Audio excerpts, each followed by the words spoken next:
provisional deal with Abdi's government. made a professional deal with la samaysay heshiis ku meel gaar ah with Abdi. waxaana wanaagsan asxaabta xilli kastoo ay idiin tahay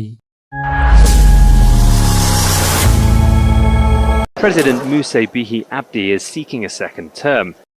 hadalkiisii wuxuu ku bilaabay President Musa Bihi Abdi is seeking second term oo ay micnaheedu tahay madaxweyne Musa Bihi Abdi is seeking wuxuu raadinayaa second term waqtigii labaad oo uu ka wado in mar labaad la doorto. The elections were due 2 years ago when Parliament delayed them. The election were due to 2 years ago.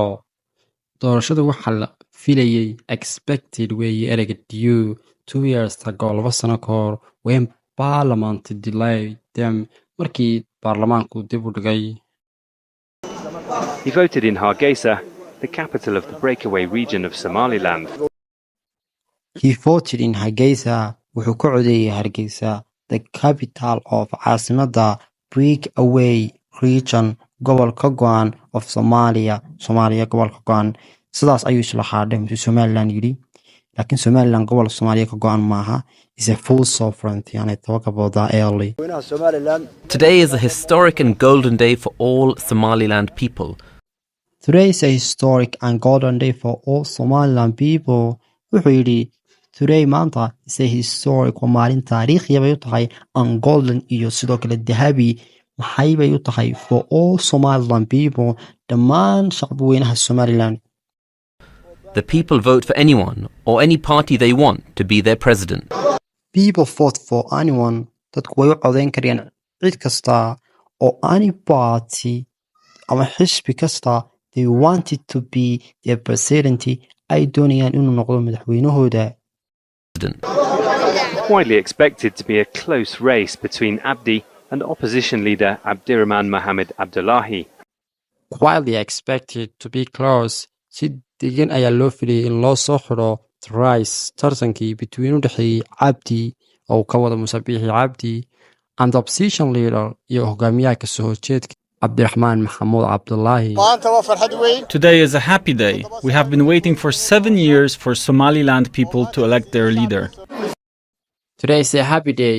maanta waa maalin farxadeed and we have been waiting for 7 years waxaanan sugaynay 7 sano for Somaliland people dadka Somaliland sugayeen to elect inay doortaan their leader hogaamiyahooda. People are voting at a time of growing regional tension. People are voting at a time of growing regional tension. Really, people are voting dadku way codeynayaan at a time of waqti ay growing regional tension ay korayso xiisad goboleed ama se xamaasad goboleed ay jirto waana gobolada bariga ee Somaliland. Ethiopia, Somaliland's landlocked Ethiopia ayuu ka hadlay Somaliland's landlocked neighbor. Somaliland jaarkeeda dhulku hareerayeen. Landlocked micnihiisu waxa weeye a country that's surrounded by land every single side. dal dhinac kasta uu dhulkaga hareeraysan yahay and has no ability to access water or sea aan awoodna u lahayn inay biyo iyo bad helaan. Labour made a provisional deal with Abdi's government in January for made a professional deal with la samaysay heshiis ku meel gaar ah with Abdi's government dowladii Musa Bihi Abdi oo heshiiskii Ethiopia iyo Somaliland ay galeen bilowgii January for a marine base and access to Somaliland's coastline. For marine base and access to Somaliland's coastline oo micnaheedu yahay for marine base micnaheedu waxa weeye waa military station inay ka dhigtaan xeebta agteeda xero ciidan oo ay ka ilaaliyaan maxay badda. Marine ereygaas waa sea ama waa badda. haye an access to inay awood u yeeshaan inay helaan access iyo helitaanka to Somaliland's coastline xeebta Somaliland. In exchange, Ethiopia has promised Somaliland greater recognition. In exchange, ay kaga bedeshaan Ethiopia's promised Somaliland. Ethiopia waxay u ballan qaaday Somaliland greater recognition ictiraaf ka weyn. It's something that Somaliland's longed for since it broke away from Somalia during a civil war.